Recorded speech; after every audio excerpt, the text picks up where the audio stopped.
What is up, Tube users, and welcome back to another episode of the Gaming Challenge Chronicles. Today, we are diving into the 5th mission in the Halo 1 campaign on Legendary.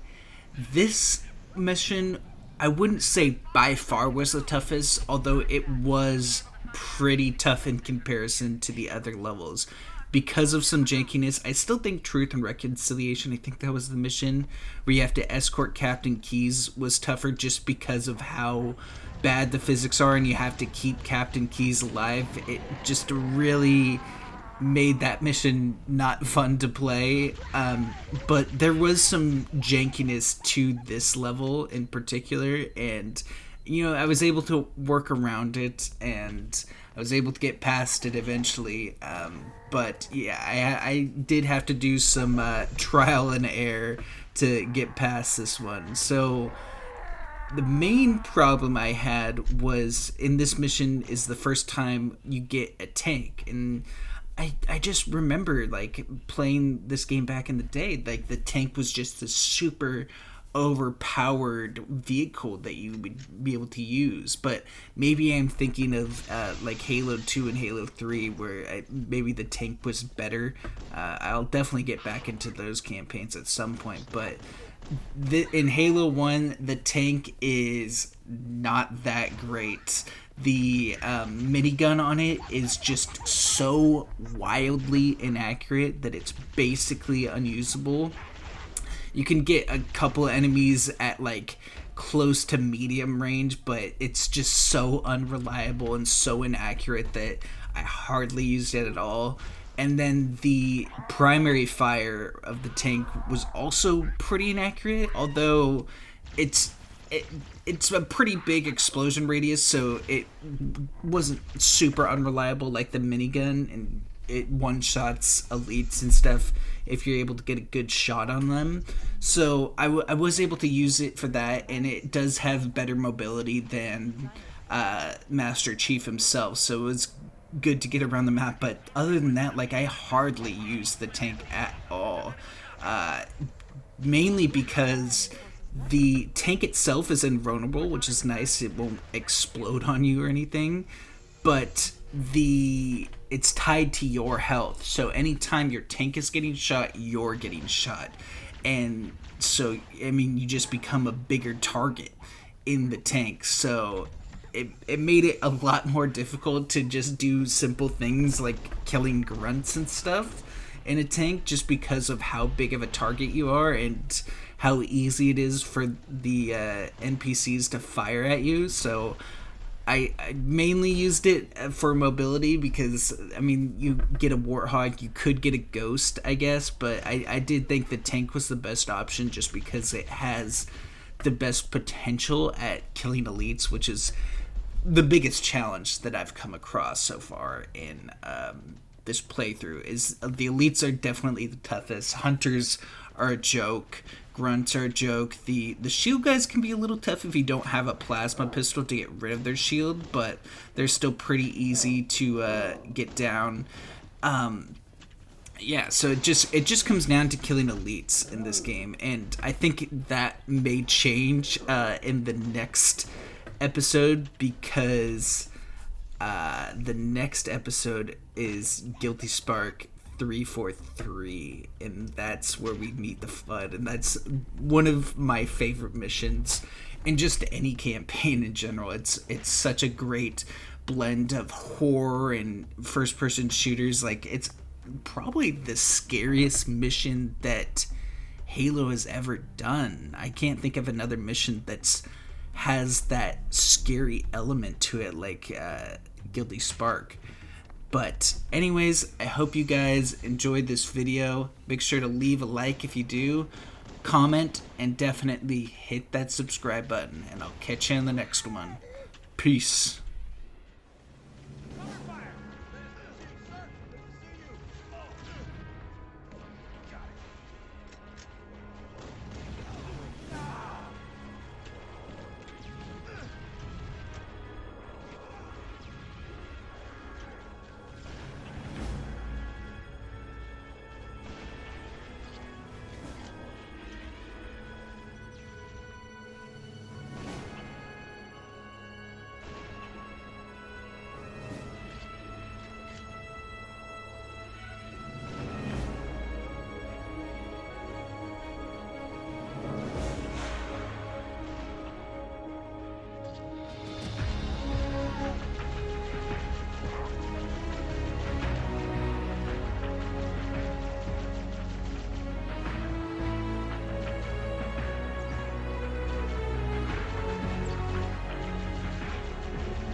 Let's stay focused.